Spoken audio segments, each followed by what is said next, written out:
Hello everyone, and I welcome all of you to this episode number 13 of our project discussion series. And to those who will be uh, watching this session later, welcome to them also. So, I hope my voice is audible and you can see me on the screen properly. So, here we are with our 13th episode this evening. It has been a long journey since the month of July 2022. And every episode, we try to discuss some commonly faced problems by the structural engineers. We try to take up some interesting project related discussion, and we try to meet new people and learn from their experiences. So this episode also, we are going to have some good discussions. The agenda is we will start by having a discussion on the crack width calculation for RCC elements. Then we will move on to discussing the advantages of using hollow sections as structural members in steel structures. And then we will meet a very young dynamic engineer, engineer Megha Dhongadi, and we will learn from her experiences. So that is going to be the agenda this evening. So let us start then. And initially, we will start with a commonly faced problem which most of the structural engineers have, that is on how to calculate the crack width. So let me just begin and I'll share my screen and we'll see a small presentation that I have made for this discussion. So let me give, let me take a minute.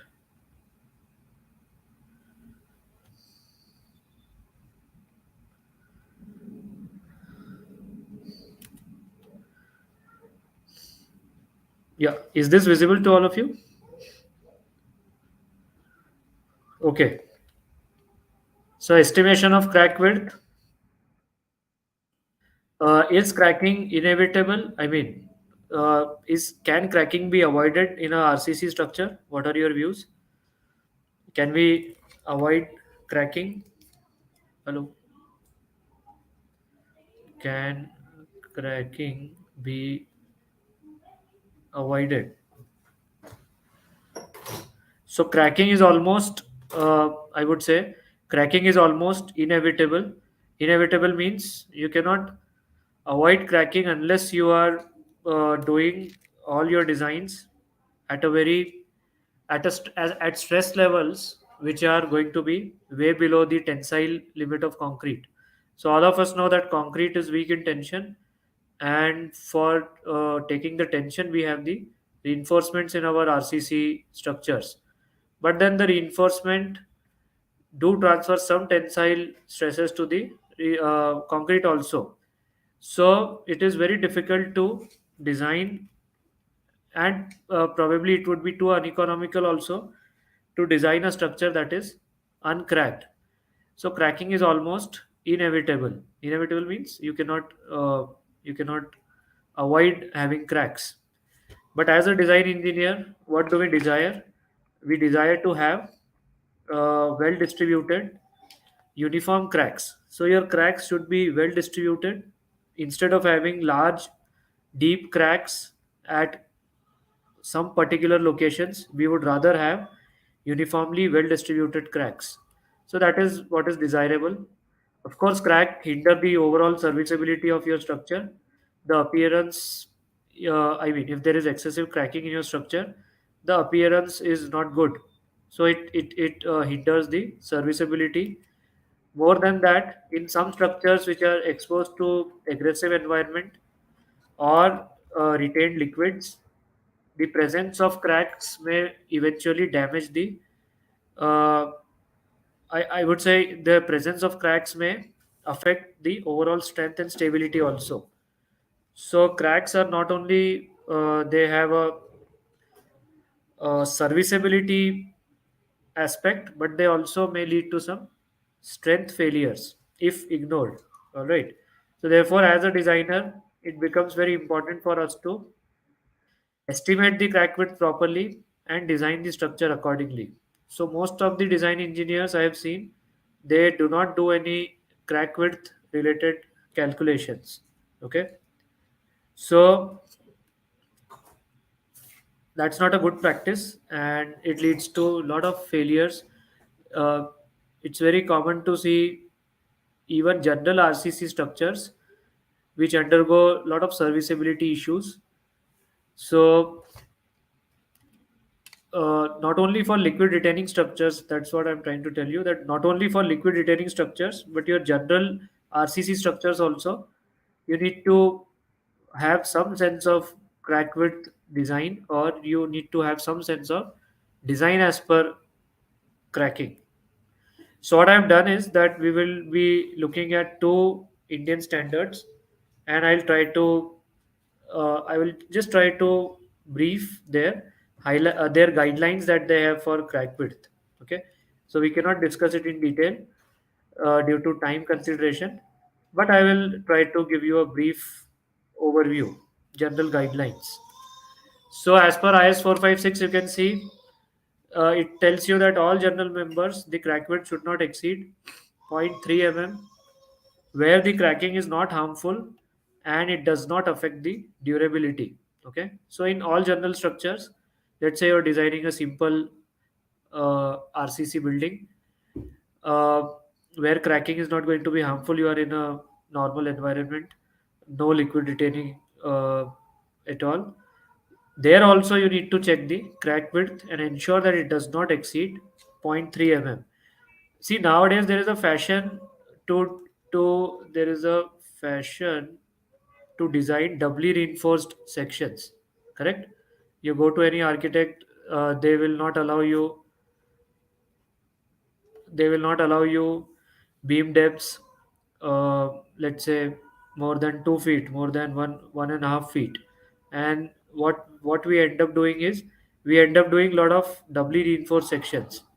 So strength wise, it's okay. We are able to satisfy the criteria for doubly reinforced sections. We provide good amount of compression steel and all those things. But then these serviceability issues are never checked. Neither we check the deflection under for the doubly reinforced sections, nor we check these crack widths. All right. So we may be doing well on the strength point of view, but we do not do proper design when it comes to serviceability criteria. And when we adopt these sections, such as doubly reinforced sections, these serviceability criteria become very important to be taken into account. But sadly, as structural engineers, we hardly check those. Okay, so this is one of them. For a normal structure, also you are required to check for a crack width equal to zero point 0.3 mm for structures that are exposed to soil moisture or moisture of some sort or in contact with groundwater. You have to maintain a crack width not more than zero point 0.2 mm. If your structure is subjected to aggressive environment, then you have to limit your crack width to zero point 0.1 mm. Okay, and what is aggressive? So the aggressive word is defined well in the code: presence of sulfates or chlorides in your soil, or let's say you are designing a liquid retaining structure which has chloride or sulfate content in the liquid, then also it will come under this aggressive environment criteria. So crack width should not exceed zero point 0.1 mm when you have aggressive environment. And how to calculate this crack width? So here I have put a screenshot of your IS 456. How to calculate this crack width? It has to be done as per the annexure F. So these are the guidelines given in IS 456. This is the annexure F. This is how you have to calculate the crack width. So this is the crack width WCR. Here you have to calculate the strain in your uh, strain in the steel, and you are allowed to reduce or you are allowed to to calculate the strain in the steel, you're allowed to deduct this particular value, and this is called as the tension stiffening, apparent strain due to tension stiffening of concrete. Okay, so this your apparent strain due to tension stiffening of concrete. So this you are allowed to deduct from this strain in the steel, and this you get as epsilon m, and this epsilon m is to be put in this formula, and you get the crack width calculation in this way. Okay, so this is a basic formula that is taken from the BS 8110, I guess. Just like you have IS 456, the equivalent British standard is BS 8110. So there you this is a direct lift off from the British code 8110, and this is the codal method to calculate this crack width. Okay, so this is as per, and how to calculate these stresses and strains in the steel.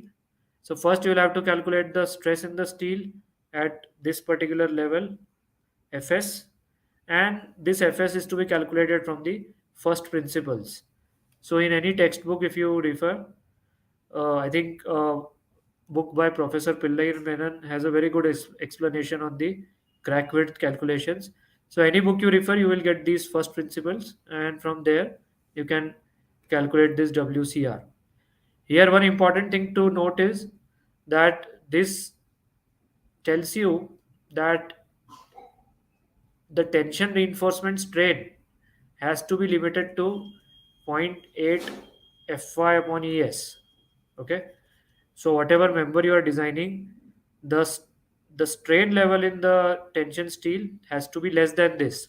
So if it is more than this, if the strains are more than this value, then you will have to uh, accordingly change the reinforcement. All right.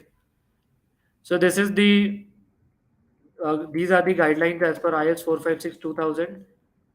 Now the crack width calculation is given in one more code, and that is the code for liquid retaining structure, and this is IS 3370 Part 2 2021. So this also gives you general guidelines for crack width calculations. So right now I showed you guidelines as per IS 456. Now I am showing you guidelines as per 3370. 3370 is a specific code for liquid retaining structures. So in this, it says that the crack width limit. What was the limit in IS 456? It was giving you three values: zero point 0.3 mm, zero point 0.2 mm, zero point 0.1 mm. Here it tells you that the crack width limit has to be ascertained as per this tightness classification. Okay. So based on the tightness classification, you have to ascertain the limiting crack width, and then if you require to calculate the crack width, you can do it as per the annexure. I think this is not 2, this is annexure B. Okay, just make this correction. It is not annexure 2, it is annexure B or 2. I think it is B. So there it was annexure F, and here we have got an annexure B. Yeah, not 2, B. All right. So this is how first you need to identify what is the limiting crack width for you. So they have given some tightness classification. Just a minute. Yeah. So they have given some tightness classification: tightness class 1, tightness class 2, tightness class 3. Tightness class 1 means you are allowing some leakage to be limited to small amount. Some surface some surface staining, that means your surface will be damp due to leakage. That also you're allowing if you are under class 1. If you want a tightness class 2, then leakage has to be minimal, and for class 3, no leakage at all. So in that case, you may have to go for some special measures as well.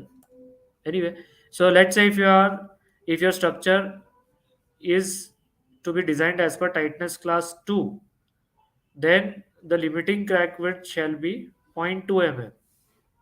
Okay, this is how you have to do it. Limiting crack width shall be 0.2 mm and cracks are expected to pass through the full thickness of section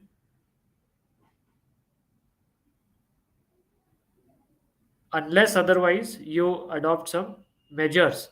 Oh, so this is interesting. So it is telling you that you have to follow this. Uh, if you are, let's say, designing for tightness class 2, the limiting crack width shall be 0.2 mm and the cracks are expected to pass through the full thickness of section. They may be avoided if you are using some special liners or water bars. Okay. If not, if you are not going to provide those liners and water bars, alternatively limiting crack width shall be 0.1 mm. So if you are providing some special liners or water bars, etc., then you are allowed to give a you are allowed to have a permissible crack width of 0.2 mm. Otherwise you will have to restrict to zero point 0.1. So first you have to find out the limiting crack width for your structure as per the tightness class. Then you have to calculate the crack width. And how to calculate the crack width manually, or how to calculate the crack width? So it is given in annexure B. So this is the first approach, that calculate the crack width WCR and then compare with these values, with these standard values. This is the first approach. The second approach is that you limit the stress in your bar and the spacing of reinforcement as per some given guidelines. And if you, let's say, limit the stress in your bars, and if you maintain certain spacing and dia of your reinforcement, then it is assumed that the crack width check is not required, or to, in other words, it is assumed that the structure will not crack beyond this given limit. Okay, so this is the second approach. We can call it as the indirect approach, where we are not actually calculating the WCR. Instead, we are just designing our structure and maintaining the stresses in steel below a certain guideline. Okay, so this is your indirect approach. Let us see what to do with this, or how to incorporate. So what I just said precisely, it is given in this particular codal provision. So reinforcement concrete member subjected to direct tension or flexural tension may be deemed to be satisfactory in absence of crack width calculation if stresses in steel reinforcement do not exceed this value. So that is what I was telling you, that if you are uh, just a minute, if your crack width, you don't want to do a complete crack width check, then you just ensure that the stresses in steel are maintained below this value. I think those who have studied the old 3370, I don't know how many of you have studied. I think the old code was in 2009. Yeah. So the in the old code in the 2009, I think it did it have the crack width calculations? No, it did have. Yeah, sorry. It had. Even the 2009 part had the crack width calculation, but I think the code before it, what was the code before 2009? 1960s. Anyone remembers the 3370 before 2009, which was based on working stress method? Yeah, I'm actually not able to search online. 1964. Yes, Mr. Rahul is providing the information. So in this precise this precise methodology was adopted, that you cannot do crack width calculations. Don't worry, just do your basic design and maintain these stress levels. So actually, this is very helpful. This is actually helpful if you are in a hurry and you are not able to do design quickly. Just maintain these levels and forget about the crack widths. All right. So this is how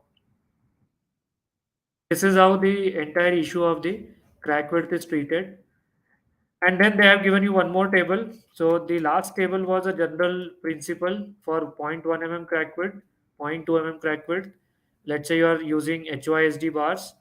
Then if you have to maintain a crack width of zero point 0.1, limit your bar stresses to 100 Newton per mm square. Okay, and don't worry about anything else. If not, no, not if not. In continuation to the same table, for walls and slabs where the crack width requirement is zero point 0.2 mm. So this table is for specific crack width of zero point 0.2 mm, and then they have given an entire table over here. So how to use this table? So suppose you have to maintain a crack width of less than zero point 0.2 mm, and let's say you are using a 10 die or 12 die bar, then you have to go, and this is specifically for walls and slabs, not for beams or any other elements. So then if you are using, let's say, 10 or 20 layer bar, you go for this 75 mm spacing, and you may limit a stress in the bar equal to 155 Newton per mm square max. Okay. So this is the way to study this table. Of course, this table is more on the conservative side. So why conservative side? Because if you are able to calculate the actual WCR, then you will see that even these stress levels may be exceeded, or you may not need to provide such close spacing of bar. So these two tables that I showed you, table 2, table 3, these are on the conservative side. Okay, but of course, because you are not calculating the actual crack width, so these are the two approaches. Either you calculate the actual crack width, compare it with the permissible limits, or you do your design, maintain certain stress levels in the steel, and forget about crack width. Cracks may not be considered, or cracks may deem to be satisfied. Okay, these are the two approaches. If you want to actually calculate the crack width, coming back to first approach, then as I mentioned, it is given in annexure B. So this is a screenshot of your annexure B crack width calculation. It is the identical same formula from IS 456 that I just showed you, but with few changes. And those few changes are this epsilon calculation, this epsilon calculation, this term which I had showed you in IS 456 also. This is the apparent strain due to tension stiffening of concrete. Okay, so this term was calculated in a different way in the IS 456. This term was used in IS 456. Here what they have done, they have given you two terms. If your limiting crack width is zero point 0.2 mm, then you can use this term. If your limiting crack width is zero point 0.1 mm, then you have to use this particular term of tension stiffening.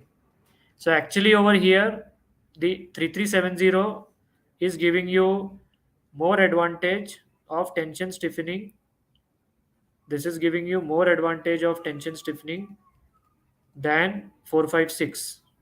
Okay, IS 456, compared to IS 456, they have given you more leeway, or I would say more advantage. All right.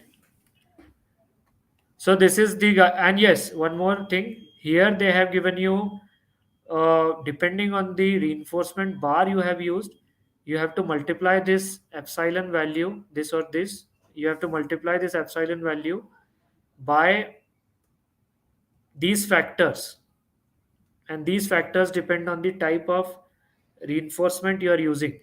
Okay, so you have to multiply this by a epsilon value.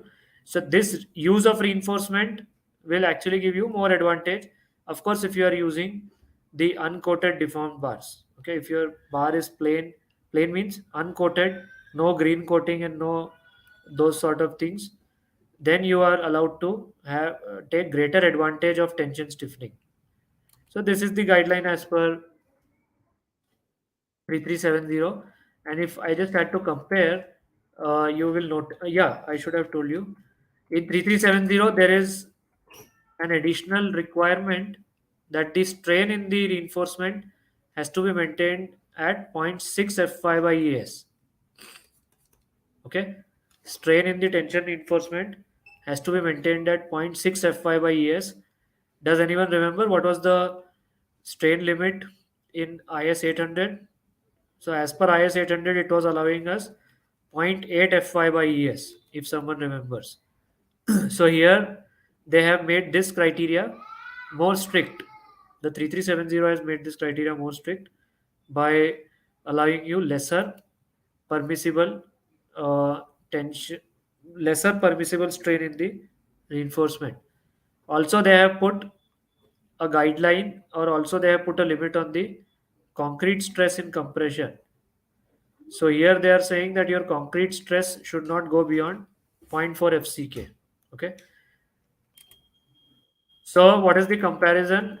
As I told you in 456, the strain limits allowed were zero point 0.8 upon zero point 0.8 F5 by ES. In this, they are allowing you, or the criteria is more strict, and even the compression stress in the concrete has to be restricted. Then in 3370 and in 456, the tension stiffening effect term is considered in separate manner in both the codes.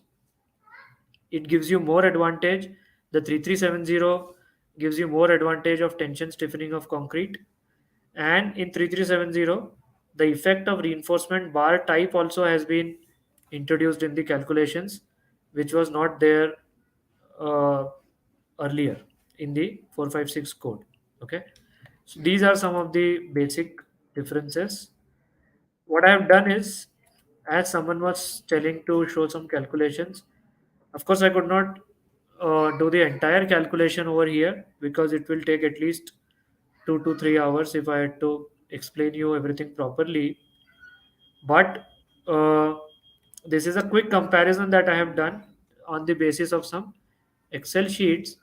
So this is, on your left side you see crack width calculation as per 456. On your right side you see crack width calculations as per 3370. Okay. So what I have done, the same service moment, same width, the same depth, same sort of reinforcement, 16 at 150, uh, owing to same level of steel in both cases. FCK, FY is obviously same. We are comparing, so everything I have tried to put same or similar values, and then the M value, this is also being calculated, or this is also being taken as the same. The FST, the stress in steel in both cases, as I told you, identical. The strain in steel in both cases are identical. On your left side is the crack width calculation as per 456. On your right side, it is the crack width calculation as per 3370. Where the things change is in this epsilon 2 calculation. So, as I told you, this epsilon 2 calculation is based on the apparent strain due to tension stiffening of concrete. So here the epsilon 2 value has a numerically less magnitude. As compared to it, this epsilon 2 value you will see has a numerically greater magnitude. Are you able to get it? You can straight away see the comparison. On your left, epsilon 2 value, and on your right, the epsilon 2 value. So the advantage of tension stiffening of concrete you are better able to take in the 3370 calculation, so you get a larger epsilon 2 value, because of which the final epsilon m value is lower in this is lower in 3370 as compared to the 456. And because this epsilon m value is lower, the crack width, sorry, because the epsilon m value is lower, the crack width finally calculated is lesser in IS 3370 as compared to 456. Can you understand? Hello. I think it is making sense. So same calculation, but why were we getting smaller crack widths in 3370 part 2 as per 3370 part 2? Because this epsilon m value calculated was lesser. Why was it lesser?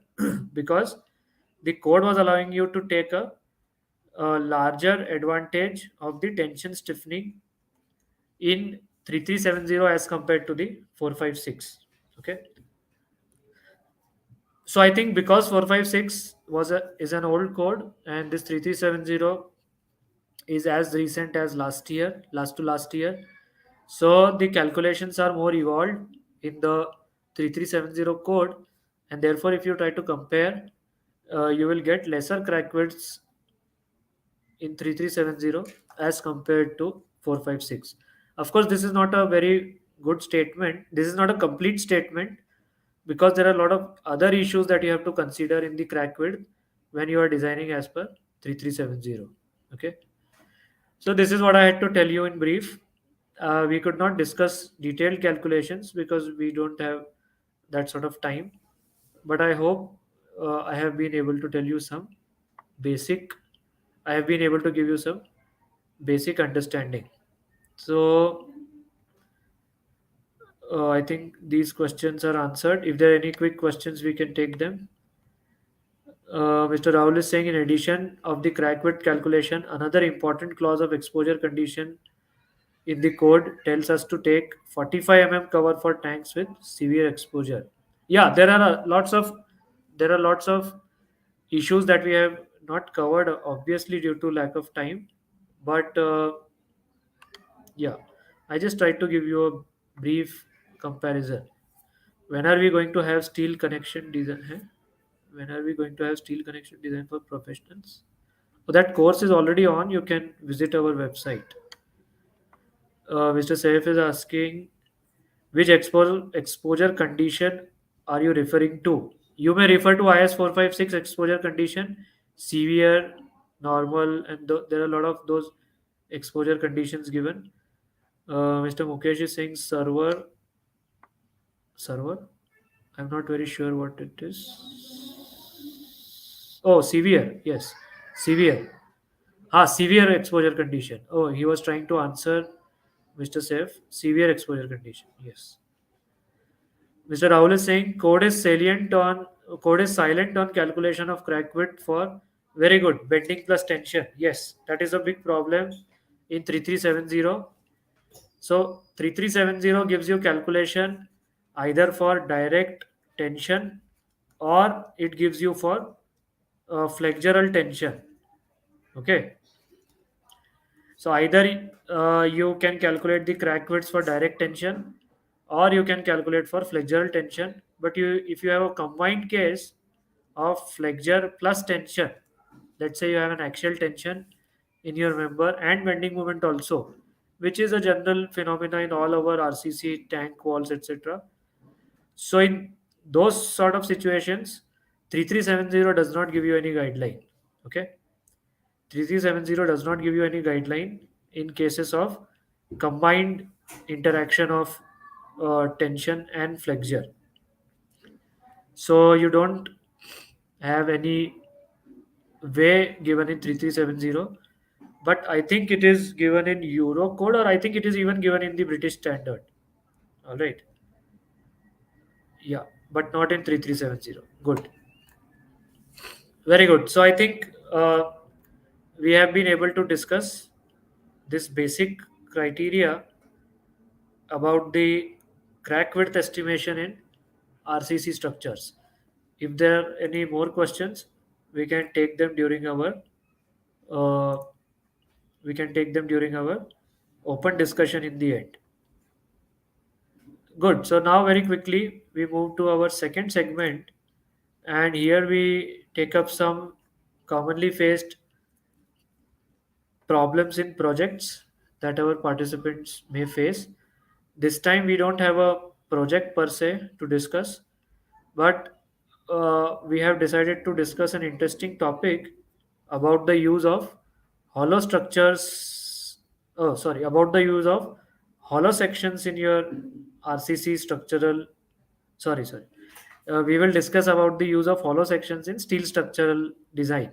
Okay, so in steel structures, there are standard sections available which we use, but it's some sections give you more advantage than the others. So through this discussion, what I'm trying to tell you, that hollow sections give you more advantage as compared to other sections. Okay, so let us try to discuss this, and let's see. So use of hollow sections in steel structures. And I think after watching this presentation, if you're not already using hollow sections in your design, you will be uh, encouraged to do so. Okay. So use of hollow sections in steel structures. How many of you have used, or how many of you have done steel designs where you have used hollow sections? Anyone in the audience?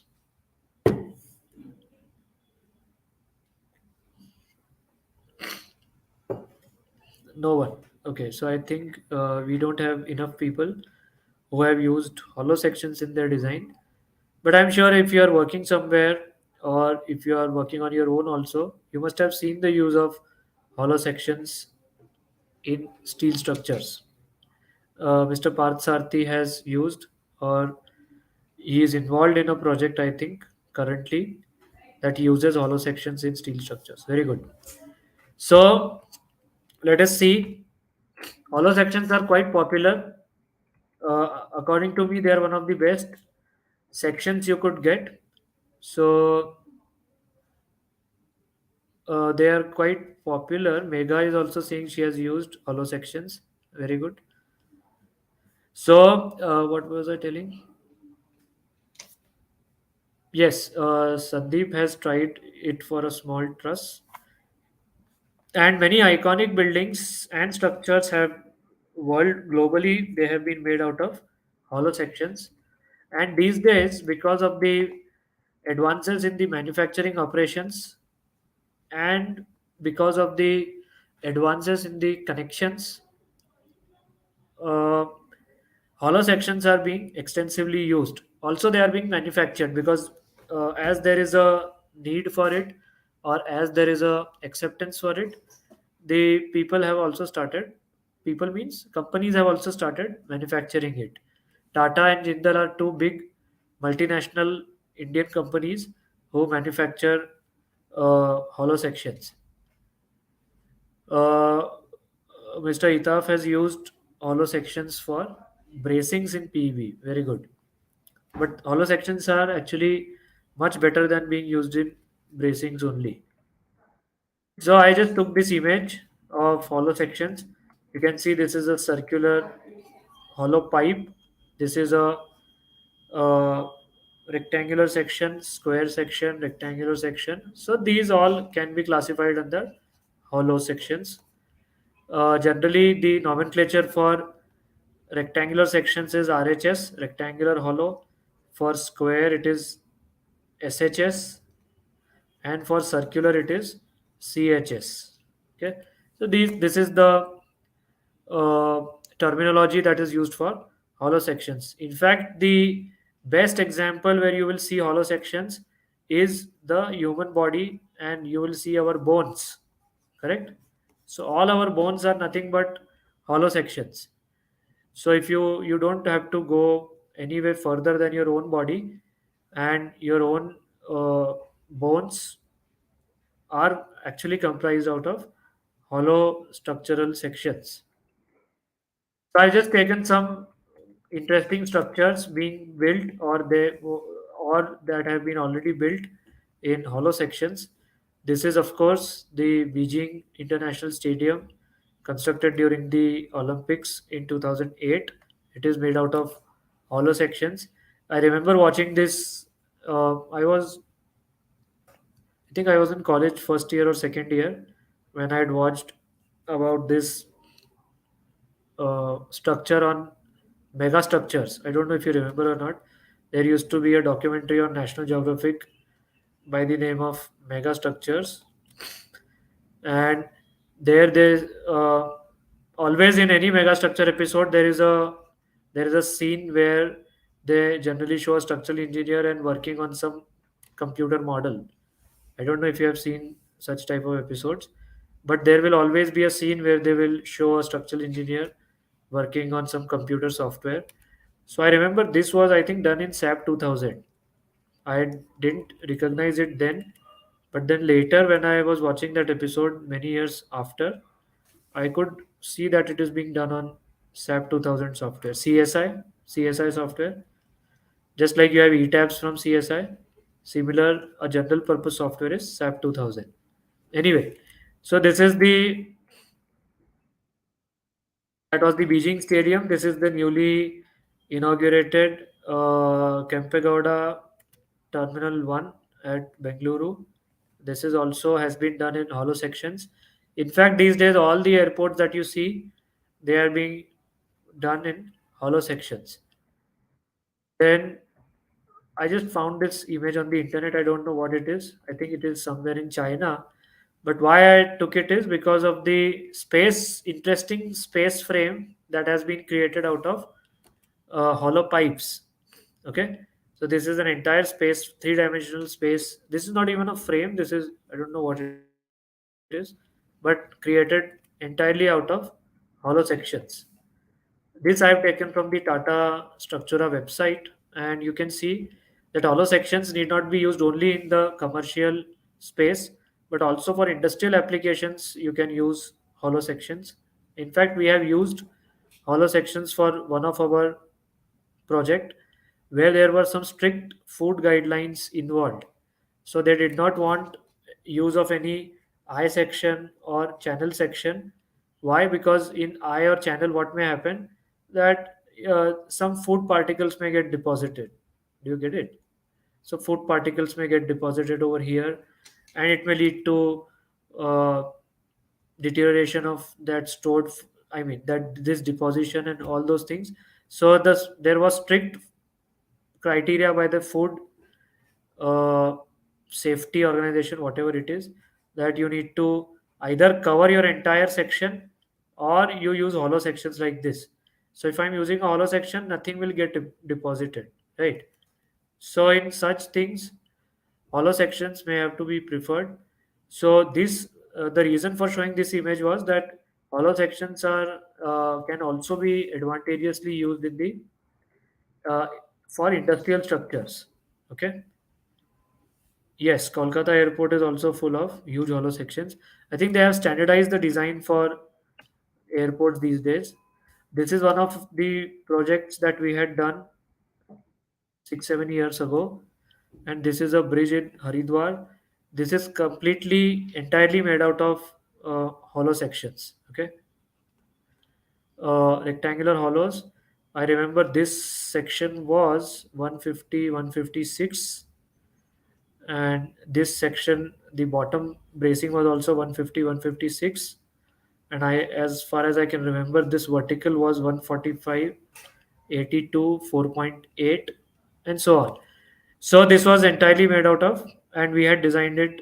Concept and design was by us. Everything out of Tata Structura 310 grade hollow sections. This is another concept that we have prepared for a bridge in Madhya Pradesh. This is again conceptualized totally by use of hollow sections. Okay, so this entire line will be made out of hollow sections, and then you can see a lot of trusses and all those things, cross members, cross ties, everything in hollow. So the point is why hollow sections are advantageous, that we are coming to. But before that, a quick note on how they are manufactured. So one very common technique to manufacture them is hot rolling it and then welding it on one seam. All right, so what you will typically do, that you will start with a plate and then you will roll it, and you will turn this plate through the on passing through these rollers, you will make this shape of your plate into this shape. Okay, and then this portion is welded. Do you get it? So this is called as uh, hot rolling plus welding, or this you can also do a cold forming plus welding. So this is one process of making hot rolled sections. So if you ever inspect any hot rolled section, you will see that on one edge there will be a seam going along the length. What is seam? Just like on a leather wall you have stitching. So similarly over here in hollow section, if you observe it closely, you may see a seam running through the length of your member. Okay. So if this is the technique being used, then it is the rolling plus welding technique. This is one of the techniques for manufacturing. One of the other manufacturing technique is use of extrusion process. So in extrusion process, what will happen?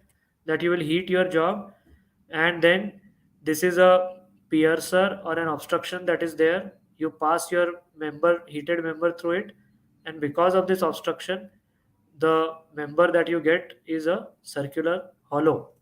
Okay, so this is called as the extrusion process. So through this extrusion process, you will get seamless sections.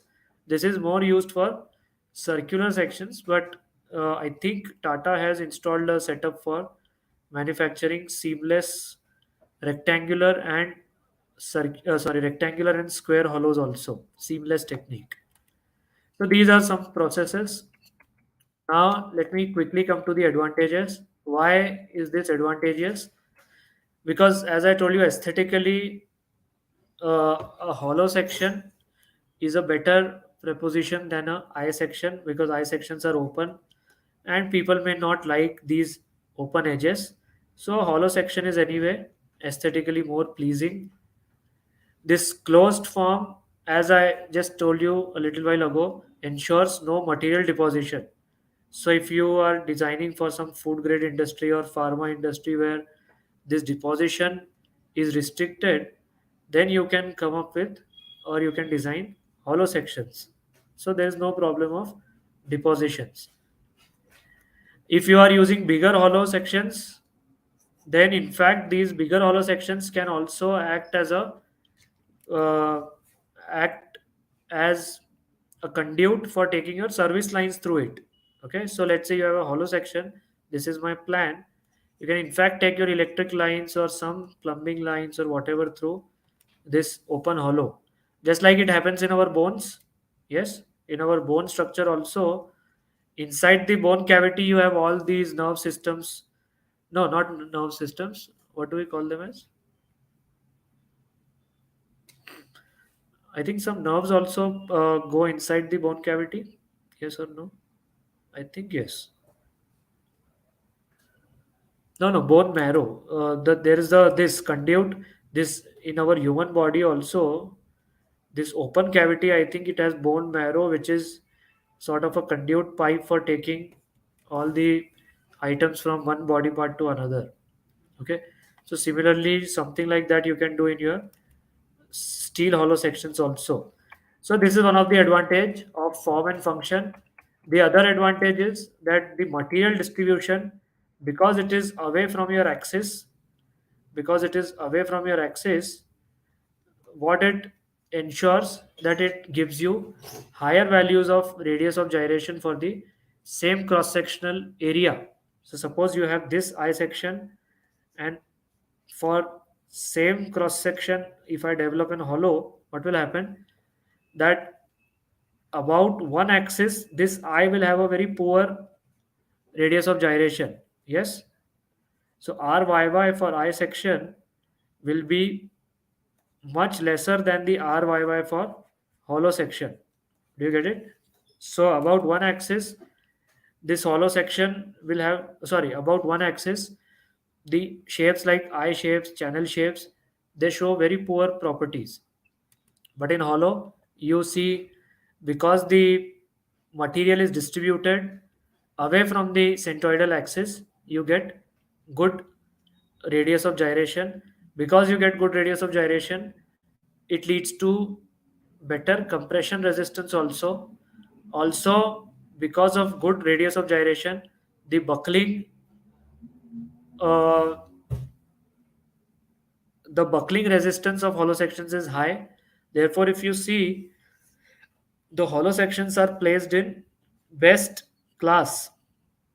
So in IS 800 2007, there are some buckling classes A, B, C, D, A being the best, D being the worst.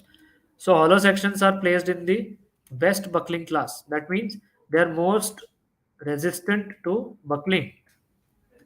So I've written over here best in class. These days in cars, you get all sort of best in class comparisons. So I've just made a best in class comparison for the hollow sections. Yeah, it is class A. The second advantage is that the flanges of hollow sections are restrained by webs on both the sides. In normal eye section, what happens? That this flange is unstiffened, and because it is unstiffened, it has a tendency to buckle, or it has a tendency to undergo lateral torsional buckling effect.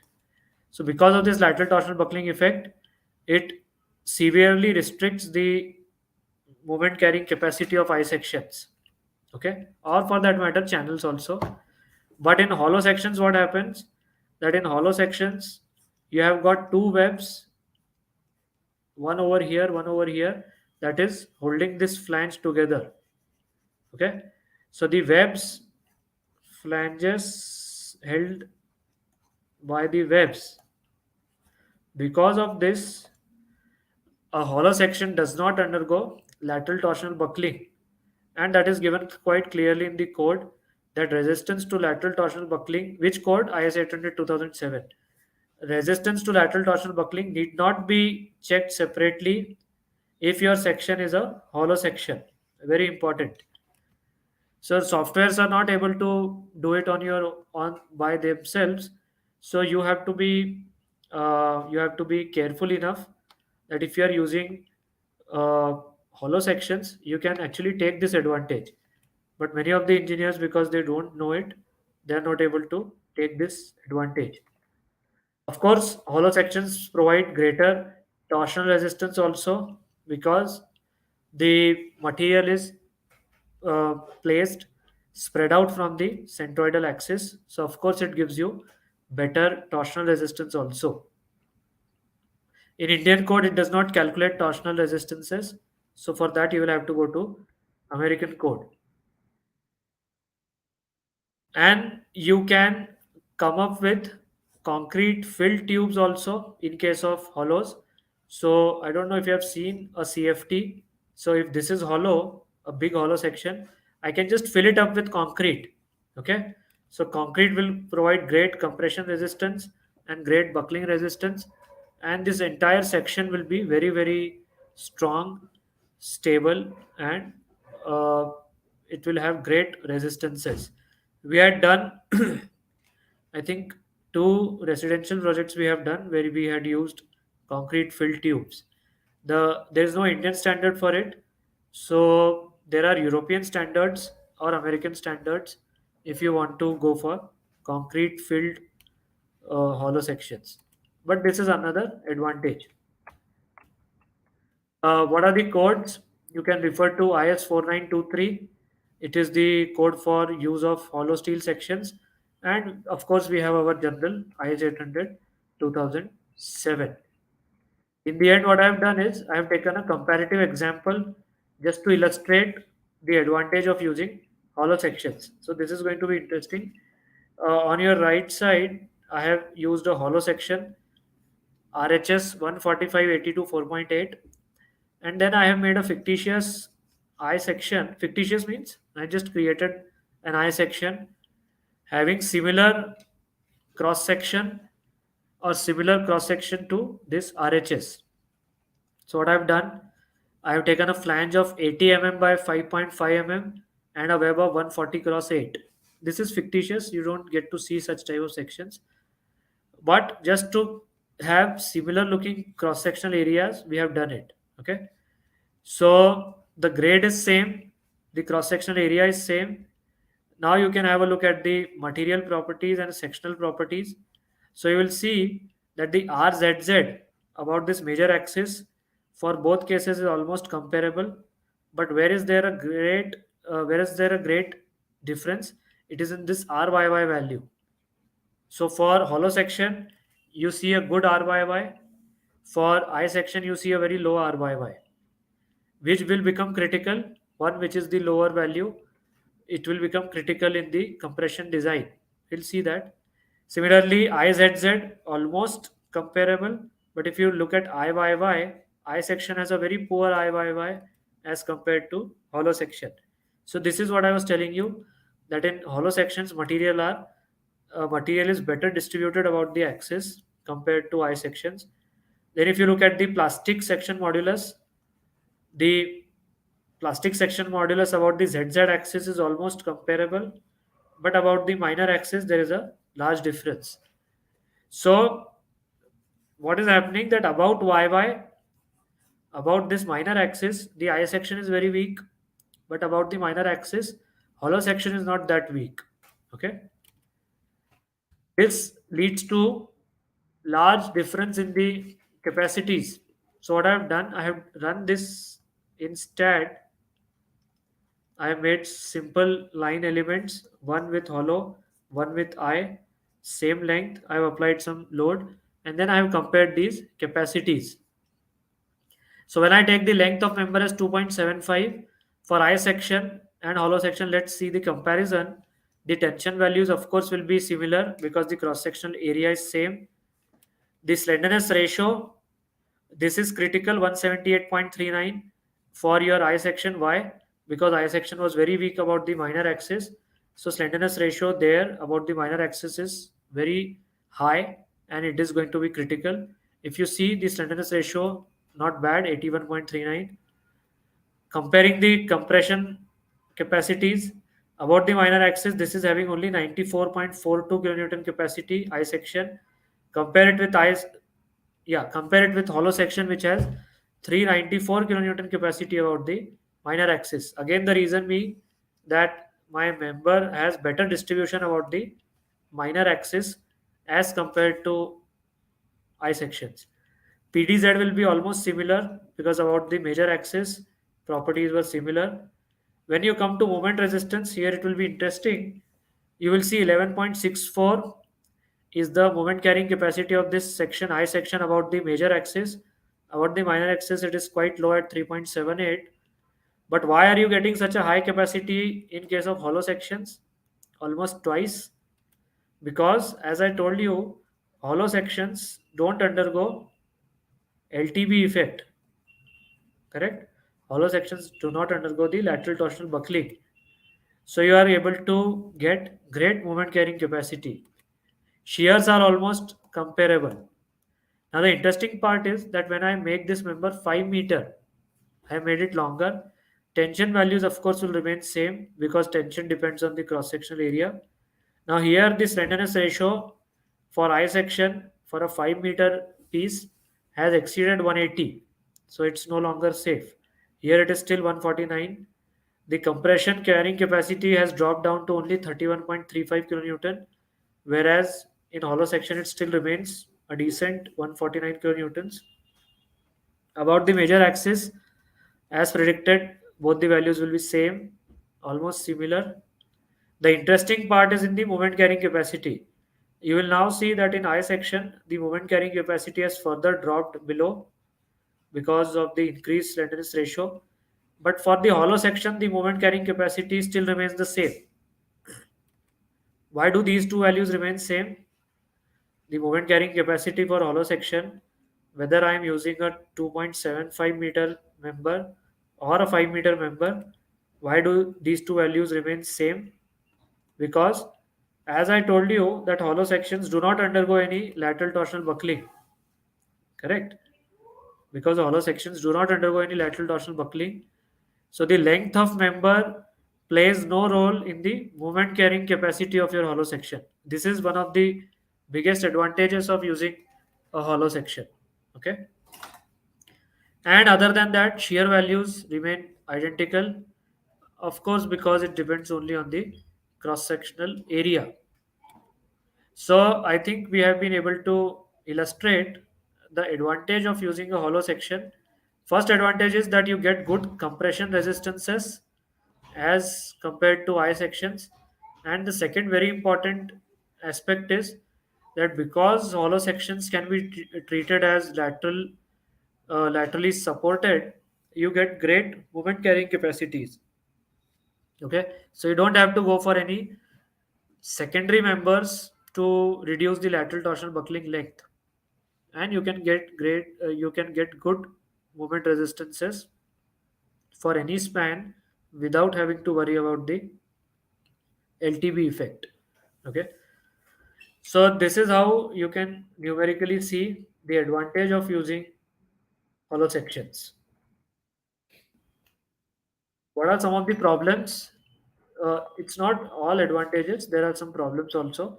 One of the major problem being difficulty in connecting hollow sections, especially in cases if you are using circular sections, and if you have to cut them in profile and then you have to join them, it becomes very difficult. So you need great precision to develop these connections on site. So connecting hollow sections is slightly difficult. Cutting hollow sections for inclined members, as I was just explaining, if you have to cut them in profile, specifically for circular sections, if they have to be cut in profile like this, then it's difficult. And if there is, because hollow sections, you cannot see them from outside what's happening, you will not be able to know if there's any deterioration or any damages. If any, generally they happen from inside, you're not able to see. So any deterioration is not visible, and therefore to ascertain the damages, distresses is difficult in hollow. So these are some of the few disadvantages also of using hollow sections. But of course, the disadvantages are small or not that important, and the advantages outweigh the disadvantages. So hollow sections are a good structural sections that you can use. Very good. So this is what I had to tell you over here. So I hope through this example we were able to illustrate and we were able to explain the advantage of using hollow sections for design. So if you are using hollow sections in your design and if you are putting it in ETABS or STAT, just note that as a default, STAD or ETABS is not able to consider hollow sections to be laterally supported against lateral torsional buckling. So you will have to do it on your own. Okay. As a designer, you have to give certain parameters and commands to ensure that software considers it as laterally supported members. So you have to be aware about that. Good. So I think we had a good discussion about it. If there are any questions, quick questions, comments, thoughts, you can just type in, or we will move to our third segment where we typically invite young engineers to share their experiences and to learn from them. So, if there are any questions, we can take them later. But I think we can quickly move to our third segment now. So, as you know, we generally invite young engineer on every episode, and we try to hear from them, and we try to learn from their experiences. So, in this episode, also we have a young dynamic engineer, engineer Megha Dhongadi. So, she is postgraduate in structural engineering. She is in fact a gold medalist in her MTech structures, and currently, after being involved as a freelance structural engineer, she is currently involved, or she is currently working as an assistant manager design engineer in Total Environment Building Private Limited in Bengaluru. And right now she is involved in design and detailing of commercial residential structures. So with great happiness I invite her to today's episode, and let me put her on live screen. So what do I do? Yeah. Hello. Yes, Hello, hello sir. ma'am. Hello, Hello. everyone. First of all, I would like to thank you for giving me this an opportunity to share my experience. Yeah, thank you. I would like to share my presentation from life of my student life to professional life. Okay, yes. You can just tell us what you are doing, and then, as you had said, that in your topic, you would be telling us, or rather, guiding the young engineers on how they can join some reputed organizations. Okay, so in the presentation that you're going to tell us, Yes, you sir. can take us through those aspects. Yeah. If there are any questions, audience, you may ask. For the hollow sections, if you have any questions. In the meantime, Mega is sharing some presentation. Mr. Murugan is asking slot through the hollow section for bracing connection advantages. No, more than advantages, it is a requirement that you have to do. Either you cut slots or you provide a cap plate. Both options are available. Okay. Yeah. So it's not about advantages, but you have to. That is the necessity of joining a hollow section being used as bracings. So that is what Mr. Sandeep was saying. Yeah, you can go for a circular pile. I think he meant plate. Yes, so what Mega will be doing is that she would be telling a few things about herself, what she has been doing, and then she will be guiding the audience, the people in the audience who are looking or are aspiring to join some reputed firms. She would be guiding us from her own experiences. So she will be taking us through a presentation right now. Mega, I think there is some background noise from your side. If there is any, I think there is a fan that is going. That is laptop fan only. So Achha. Okay, okay.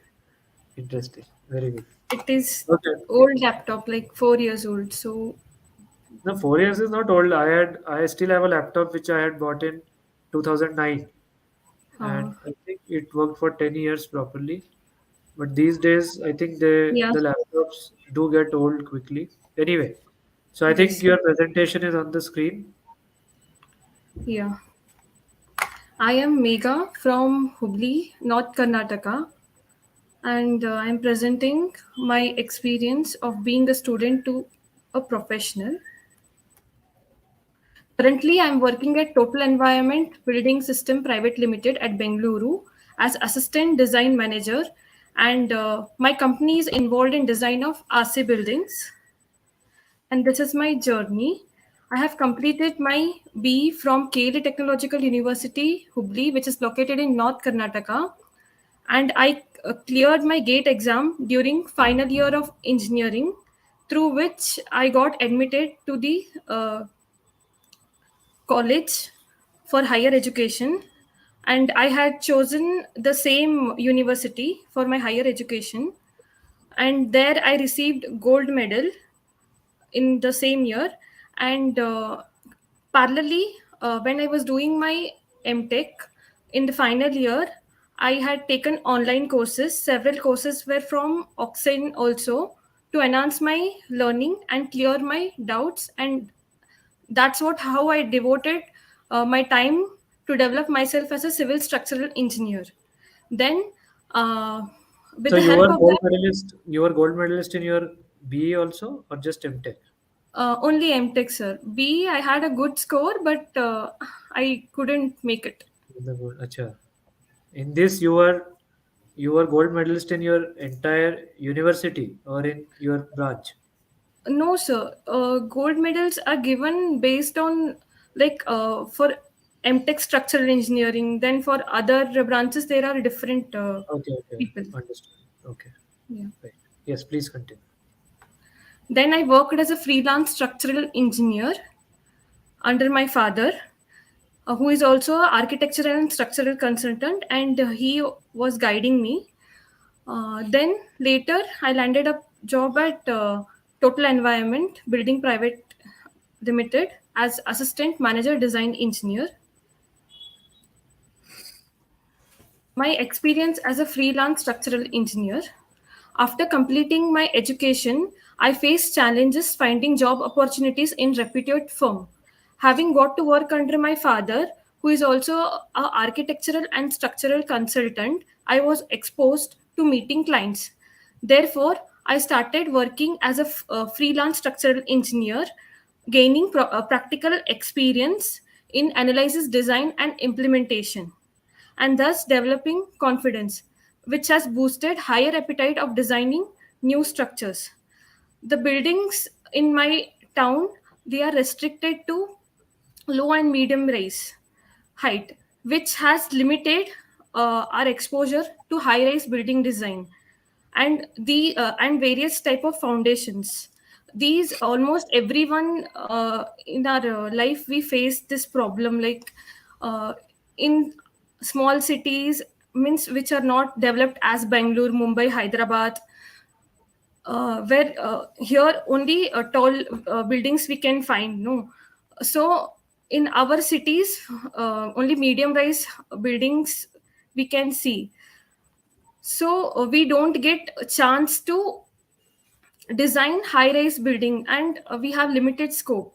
This made me realize the importance of joining a well regarded company and working over there to enhance our learning.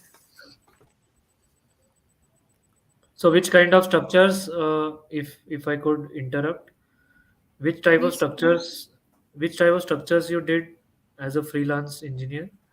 Residential building and Okay, community building, sir.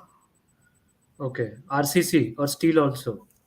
RCC and steel also I had done one project. Okay, and then you Warehouse. used to. Acha.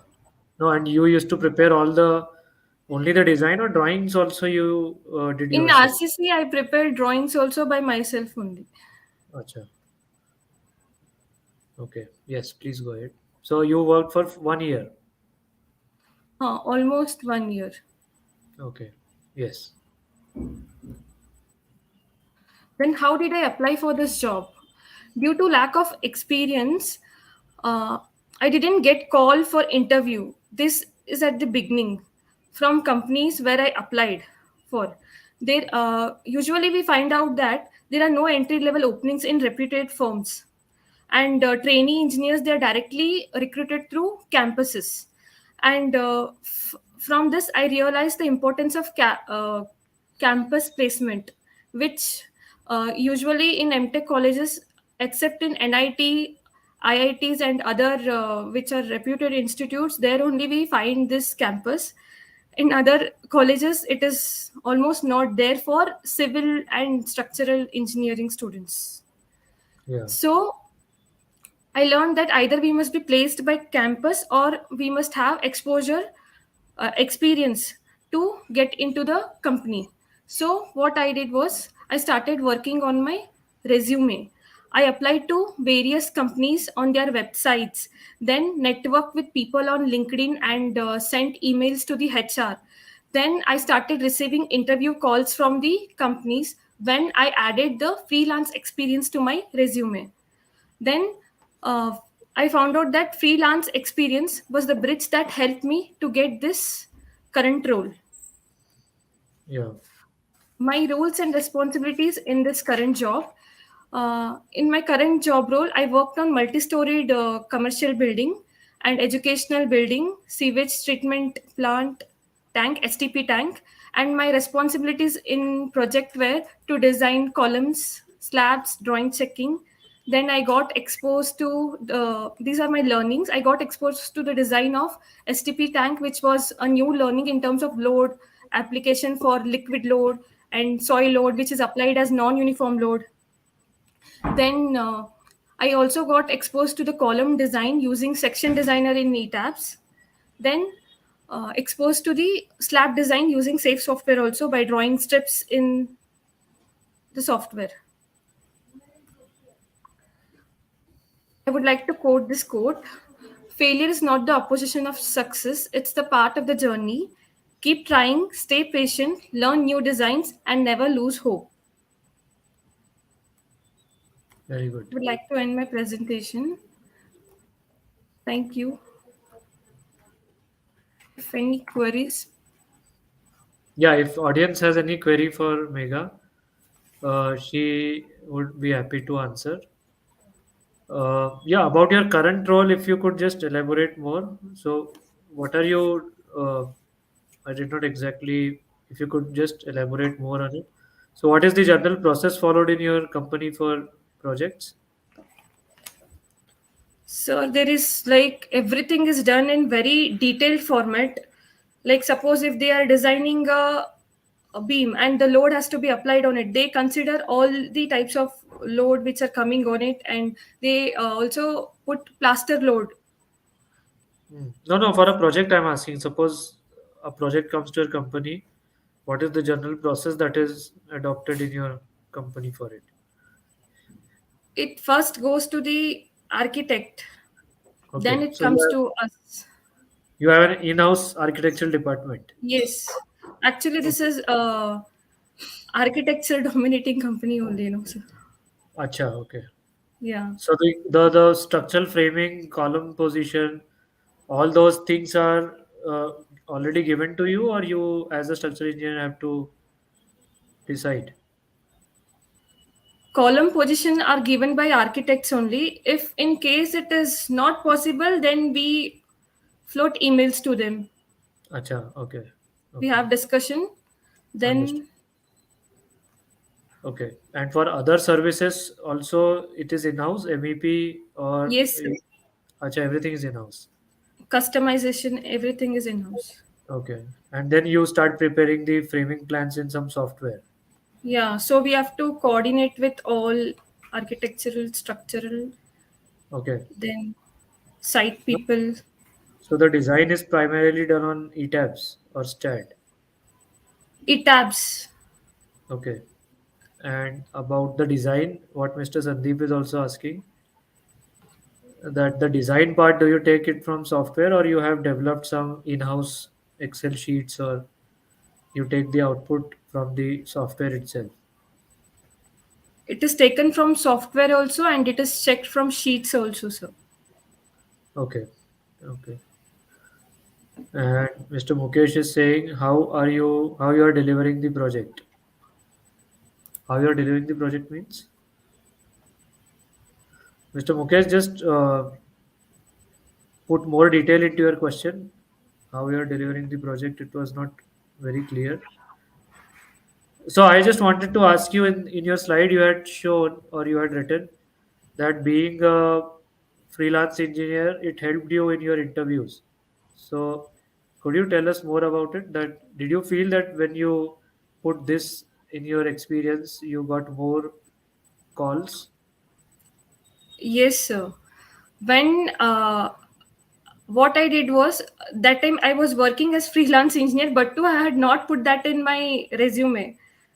That time I didn't receive calls from any of the companies where I applied.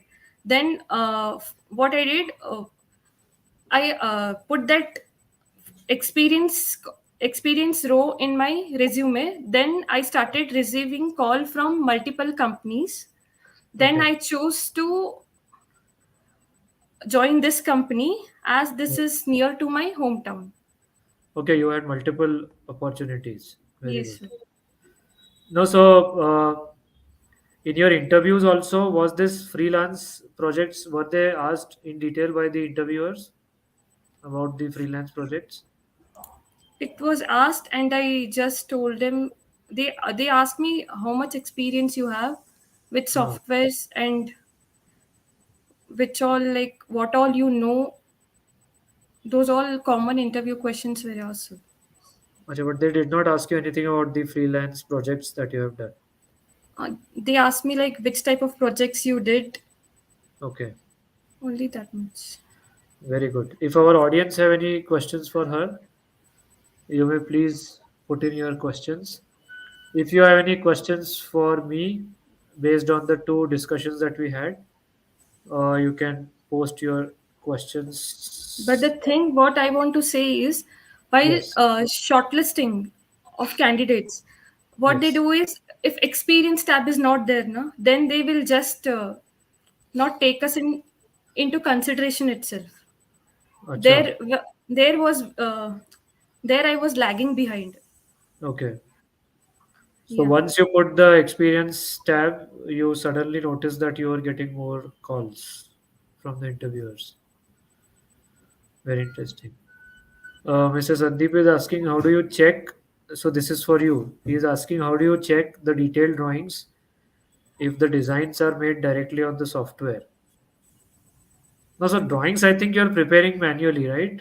Yeah. Drawings, yeah. No, no. I don't think they Design. are taking the design. No, no. I don't think they are taking the direct design output. Uh, he is saying like minimum spacing between the bars, whether the provided bars are too close. So I don't think you are taking AST and then you are finding out the spacing, or you are just taking the detail from the software. What are you doing?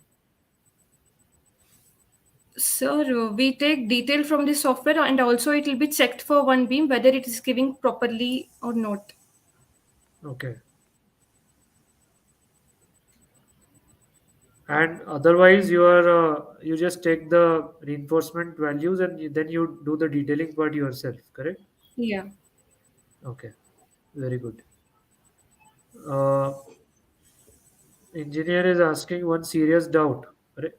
One serious doubt. Majority of local engineers, they design the structure for 1.5 dead load plus live load case only, without taking wind and earthquake. What are your thoughts on this? No, it should not be done. It should not be done in case. Of course, it depends on the structure that you are doing. Yeah. For But residential with 2 stories, it is okay to design for only gravity loads. yeah, for small structures in not a very seismically active zone, let's say if I talk with respect to Indian scenario, you are in the Deccan Plateau. The entire Deccan Plateau is hardly zone 2. And if you're doing a G plus 1, G plus 2 structure, it's okay to design for just the gravity loads. Generally, it can take the zone 2 level of EQ quite comfortably. But it should, I mean, it's not a thing that I would like to say on public platform, but you can do it, of course. Uh, if your structure falls in zones uh, which are critical, or they are critical wind or seismic zones, then of course it should not be done. Okay, so it's not a guideline that I would like to give, but yeah, it's okay.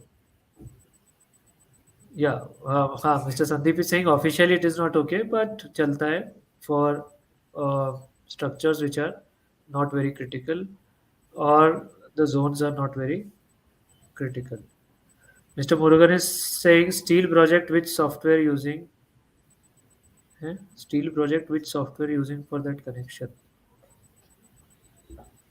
For software, for connection design, you can use Idea RAM static. connections. Yeah, or you can use Idea Static also, or you can use RAM connections.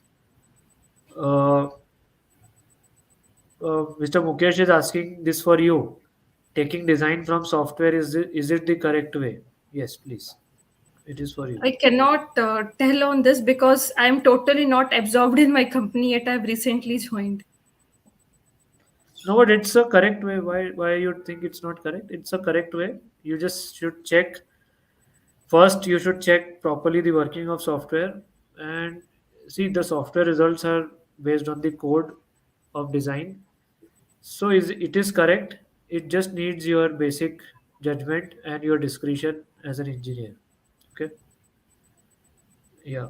Engineer is asking majority of the engineers in the Konkan area, Ratnagiri side, don't take winds and earthquake case. Despite it being a zone 4 area, I had raised voice against it, but clients are against this to save cost. Yeah, it should not be done. But then again, for small residential structures, people are okay by not designing earthquake. But I don't think Konkan is in zone 4. Is it zone 4, Konkan? Because it is relatively stable uh, with respect to the seismic criticality. So I don't think Konkan is seismically prone, but yeah, wind is an issue. But again, if you have a smaller G plus one, G plus two, it's okay. In fact, Konkan is not even prone to high winds, because high winds either they will hit the Malabar or they will hit the Gujarat coast. So even if you see the wind zone map, uh, they're okay. Yeah, of course. This cannot be my official line, but this is what is being practiced. Sandeep is saying small structures are more critical under earthquake load, so please don't skip the process of transverse force effect in building. Please, yeah, he's warning you to not miss out on the lateral loads while designing. Very good. Mr. Sandeep is adding softwares when used in a reputed company. They do make proof checks and get certificates. Yeah, yeah. Of course, big companies, of course, they will do proof checks and they will do validation, and the validation certification is issued to the clients before starting a project. Yes, true. Just like if you are using any machinery, you generally try to get the calibration certificate of that equipment. Similarly, for a software, you would try to get some validation done before using that software. True. Mr. Manoj is asking, can you please shortly describe how to consider tube sections as laterally supported in ETABS? So if you are using ETABS, what you need to do is, I think if I don't want to open ETABS, what you do is you go to the, once you do the design, you go to the steel design framing options. In that, you will see an option for lateral bracing. So you select your member, you go to that lateral bracing option, and then you select it as full restrain. I think there is some option like this, full restrain or something like that. So you'll have to do use that particular option. Go to lateral bracing, okay. And if you are using if you are using Stat Pro, then in Stat Pro you have a parameter which is the LST parameter. I think lat parameter. Yeah. So in Stat Pro, it is the lat parameter. You give that lat parameter as laterally supported, so the member will be taken as laterally supported. And in ETABS, when you go to the steel frame design, you choose your member, and there is a lateral bracing option. You give that. Okay. Yes. Then engineer is asking for underground water tank. Is crackwood check necessary, or can we design them as we design retaining walls? Yeah, as I just mentioned, you can do away with the crack width calculation. But then if you are not checking the crack width, you have to ensure that the stresses in bars are below the levels given in table 2, table 3. Okay. Engineer is saying it will be great if we can have a course on design of industrial structures using ASCE. Yeah, very soon. We'll try to do it soon. Sandeep is saying how important is it to check stability of foundation system? Stability in what sense? Generally, we check the stability. Uh, See, sliding is not a problem in big foundation systems. Sliding and overturning is not a problem in big foundation systems. So the only stability check is against the shear settlement, and that we anyway do when we are restricting the bearing pressure below the SBC. So I think stability checks in foundations not as such required unless you are doing, let's say, a retaining wall type of structure where there is a large possibility of uh, overturning or sliding, or let's say you are doing some sort of machine foundation uh, where there might be a chance of overturning or sliding. But I think for big building like structures, overturning and sliding are not issues. Only the shear settlement is an issue, uh, which anyway is taken care of. Mr. Shashank is asking this to Mega, Madam, AST provided as per movement from software, or actual AST of member. What does it mean? AST provided as per movement from software or actual AST of member. I think he wants to, I don't know. What he wants to ask. So you take the moment values from the software and then you put it in some Excel sheets and calculate AST and put it on your drawing. Is it? Yes, sir. Very good. Uh, okay. Anything else? Okay. So he has clarified on his question. Yeah, they are putting they are putting the same AST that they are getting from the.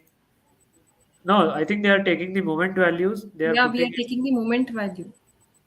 Then they are putting it in their Excel sheet or any in-house program that they have developed, and from there they are finding out the AST, and then they are putting it in their drawing. Nice. So anything else anyone wants to ask? Okay. So then I think thank you, Mega, for taking out time and joining us on this episode. Thank Uh, you, sir, for inviting me as a guest structural engineer and yeah, giving me an opportunity to share my experience. yeah. Thank you so much. Best wishes. Yes. Yeah. Bye bye. So that is all what we have.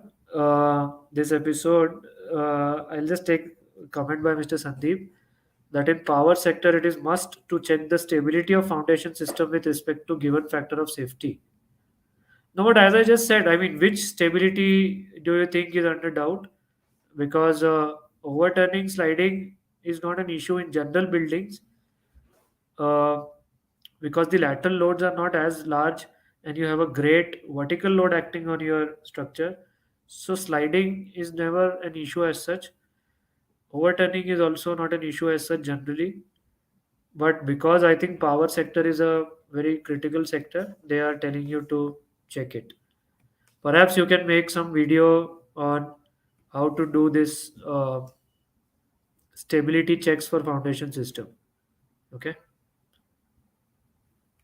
it will be an interesting video that you can just put it on your very popular channel. Mr. Murugan is saying if you complete steel connection design, who will give you the final permit for construction? No, so if you are the designer, that means you yourself have checked the design and then you are going to finalize. So I don't know. I mean, if there's a uh, if there's a reviewer that is involved, who is involved, maybe the reviewer will then approve your connection design.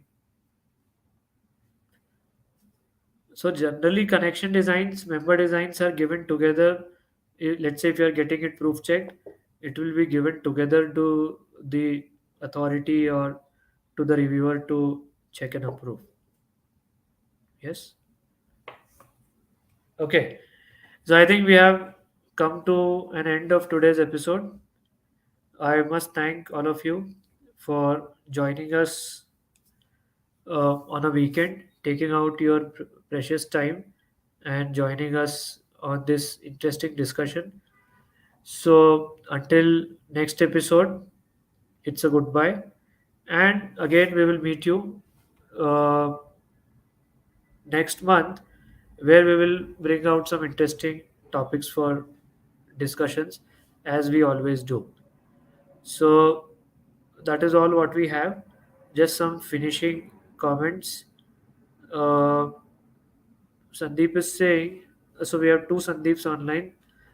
Sandeep Badashah is saying overturning is critical for tall buildings where width is too less than its height. Uh, and Sandeep Dev is saying actually due to heavy operating loads of equipments, the stability checks become necessary. Yeah, I agree. I agree. So maybe not for general buildings, but for some special structures, the stability checks may be important. So that's all then. It's a goodbye until the next episode. And again, we will meet you with some interesting topics for discussion and where we will meet some young engineers and learn from their experiences. So that is all for today. Thank you. Have a good weekend. And yeah, that's it. Have a happy financial year ending. And now we will see you in the month of April. Bye bye. Good night. Take care.